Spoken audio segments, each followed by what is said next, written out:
Attempting to influence public policy is known as advocacy. Advocacy is performed both professionally by individuals whose job it is to represent the interests of an organization, as well as by individuals and civic groups who are participating in the democratic process. In addition to the great educational programming you're experiencing right now through this video and online course, FIU itself advocates for higher education policy and federal research funding, which support our students and faculty. As a university and research institution, FIU benefits from federal investments in our research programs such as water quality and health equity, and support for student access initiatives and financial aid. Washington, D.C. is home to many nonprofit and grassroots organizations which aim to influence policy on a federal level on a number of issues. The ones listed here tackle issues of economic prosperity, mental health, national security, from conservative, liberal, and nonpartisan lenses, showing that the types of organizations headquartered here have a variety of viewpoints on a variety of issues. Such organizations provide ample career opportunities in DC for those who support their causes. The grassroots label that is common among these organizations implies that while they might be headquartered here in the DC area, closer to the political action, they have members, donors, volunteers, and local chapters spread throughout the country.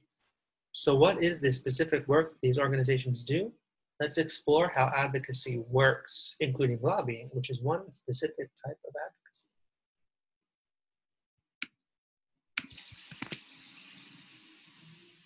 You may have heard of one specific type of advocacy called lobbying. Lobbying could be simply defined as communicating with government officials or carrying out specific activities with the purpose of requesting a specific vote or a specific agency decision. The Lobbying Disclosure Act of 1995 is a federal law administered by Congress that applies to legislative and executive branch contacts and includes requirements such as a quarterly reporting of contacts made and expenses incurred by lobbyists. Individuals who regularly perform the task of lobbying must also register with the federal government. Lobbyists may either work directly for the organization they represent. For example, some employees of FIU are registered lobbyists because they may ask a member of Congress for specific support of an FIU program.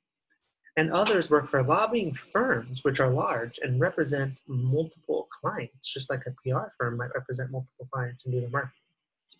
It is estimated that Washington has over 12,000 registered lobbyists at any one time. So to recap really quickly, a lobbyist is somebody who specifically goes to an elected official or agency official and asks for a specific vote or a specific governmental agency action or decision. On the topic of lobbying firms, Akin Gump, a law firm, sometimes law firms also have a lobbying practice, is the largest lobbying firm in the US by revenue. Some of Akin Gump's lobbying clients in 2019 included AARP, the Alliance of Automobile Manufacturers, Altria, which is the parent company of Philip Morris, the tobacco company, the American Ambulance Association, and the American Bankers Association. And those are just a few of their clients that start with the letter A. The list goes on and on. It's a large operation. Many of these firms that hire Akin Gump to do their lobbying also have their own in-house lobbyists that work directly for them. And then they outsource larger projects to an external firm like Akin Gump. Akin Gump is just one example, albeit the largest. There are over 300 private lobbying firms that exist in Washington. Lobbying itself is neither inherently good or bad, even though it has a bad reputation. Lobbyists can be hired by citizen groups seeking to advance policy towards any point of view on any topic, including saving the environment, promoting education, and lobbying is also done by large industries. Because of lobbying disclosure laws, it's possible to see what organizations have spent what amount of money with what specific lobbying firms. Although it may raise eyebrows, many former members of Congress end up lobbying their former congressional colleagues upon leaving elective office. Yet they must wait 1 year before they can register as a lobbyist, thanks to congressional rules. Because of their experience on Capitol Hill and the process of legislation, congressional staffers from both sides of the aisles are heavily sought after by lobbying firms who want their expertise and to build bipartisan teams. In other words, if you become a congressional staffer, a lobbying career might be something available afterwards. The Canvas resources for this module link to a website called Open Secrets, which is from the Center for Responsive Politics, as a tool to easily see the publicly available data about lobbying if you're curious what companies are spending money trying to influence what public policies. In addition to looking directly at members of Congress, since we know corporations and other groups have large influence on public policy, being aware of that process and what is being lobbied for is another way to stay involved as a democratic participant. The narrow definition of lobbying from the previous slide, which is again specifically asking for a vote or action, is important because of the legal and tax restrictions concerning lobbying. Why do you care about taxes right now? This is a very common DC distinction, and if you get a job or internship in DC, you will hear about the difference between these types of organizations, and it'll help you be more effective. Many other forms of advocacy, such as public education and awareness campaigns, and even speaking with a government official about a policy issue without explicitly asking to influence their legislation or agency action, do not legally qualify as lobbying. In other words, you can still advocate for a cause you care about without lobbying, if rather than asking for a specific vote or government action, you aim to educate voters about that policy area, or even speak with governmental officials about that area broadly, but not mentioning a specific law. You've probably heard the phrase 501c3, which stands for the tax designation the IRS gives nonprofit organizations. This is important because the donors who give money to 501c3 organizations receive tax deductions for the contributions. And because of this, the organizations are not allowed to engage in a substantial amount of lobbying. They often focus on the more educational and awareness efforts. 501c4 organizations, on the other hand, are still nonprofit, but when you donate to them, you cannot get a tax deduction. Those organizations are allowed to participate in direct lobbying. Among nonprofits such as these, it is very common for one nonprofit to be separated into two legal entities. On this slide, we give a few examples of organizations we've worked with. Results, which focuses on poverty, and Pay Our Interns, which focuses on greater access to internships in DC by paying interns. Both of these organizations are split up into two entities. Often they are the Educational Fund, which does the advocacy, and the Action Fund, which does the direct lobbying. In addition to knowing this common distinction as you're looking for jobs or otherwise engaging in the professional setting of Washington, D.C., this also helps you know where your money is going. As when if you are feeling like directly influencing laws and changing laws, you might want to give money to a 501c4, even if you cannot get a tax deduction for that money. While if you're looking to educate and get people involved, then a 501c3 organization might be the right place to put your money. So that's the nonprofit side of things. Private industry or companies are also heavily represented in Washington on multiple levels. Many individual companies have government relations offices which form and communicate that company's opinions on laws, agency regulations, and other policies that would best benefit that company. Issues could focus on economic issues like trade and taxes, which directly affect the company financially.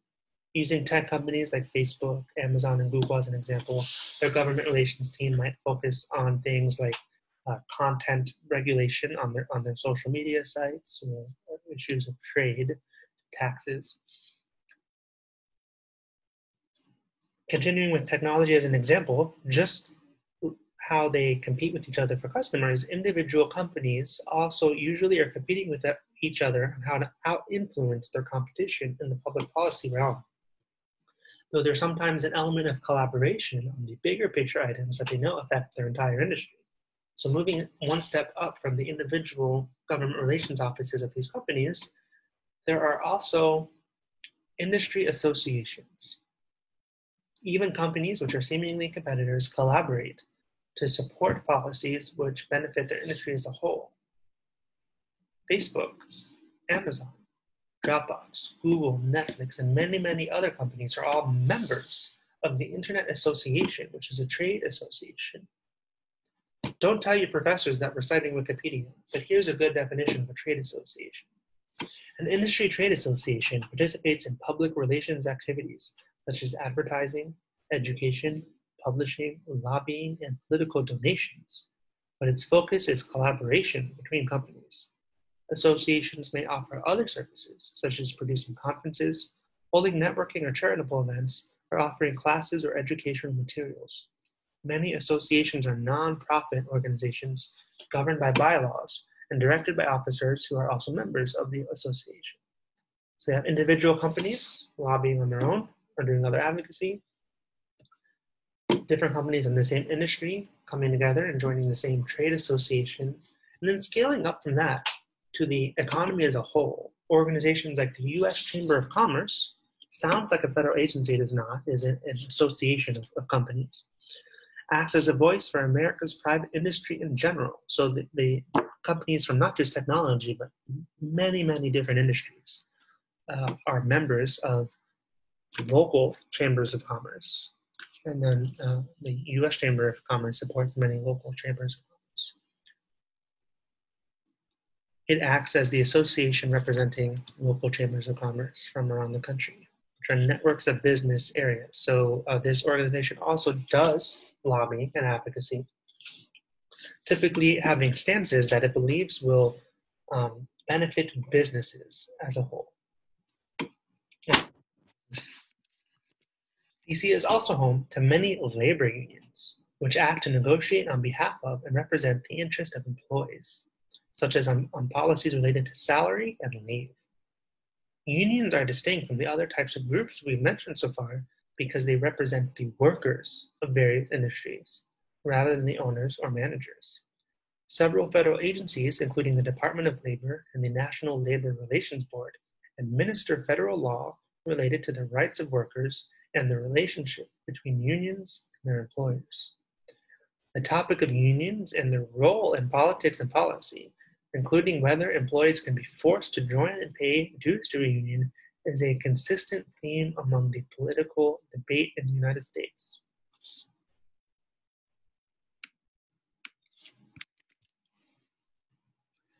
Another very prominent type of organization here in Washington, D.C. that seeks to influence all branches of government and public opinion is the think tank. One common way to describe a think tank is a university without students, because the organizations perform work that might be similar to what professors at a university do, producing research reports and policy recommendations. These are often in the form of written reports, public events, and briefings in person or on social media that feature their experts. Some have become very innovative in turning their research and policy reports into podcasts, videos, and other digital formats. Like a university, most think tanks have multiple departments focusing on different topics or projects, each of which operate relatively independently. The most savvy think tanks know the specific governmental staffers that they are trying to influence or support, and vice versa.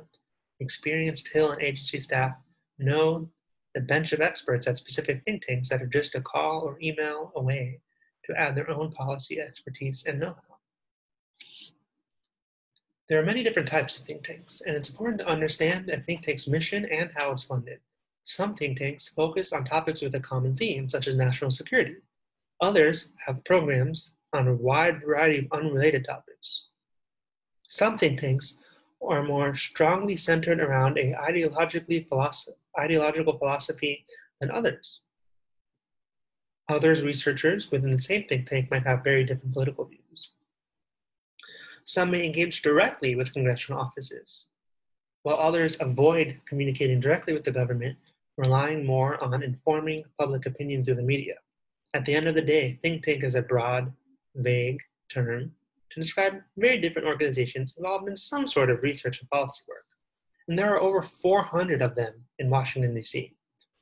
Whether they number just a few in staff or hundreds of staff, they share a common goal, influencing the debate and the decisions that take place in the nation's capital. For students, recent grads, and professionals at any stage, think tanks offer plentiful educational, networking, and career opportunities, including through events and panel discussions featuring their experts and latest reports. It is common to need a graduate degree and research experience to snag a researcher role at a think tank, though many administrative, event support, communications, and other roles can be available right out of undergraduate studies or as an intern. So these are important organizations to know, both for staying informed on issues and for career opportunities.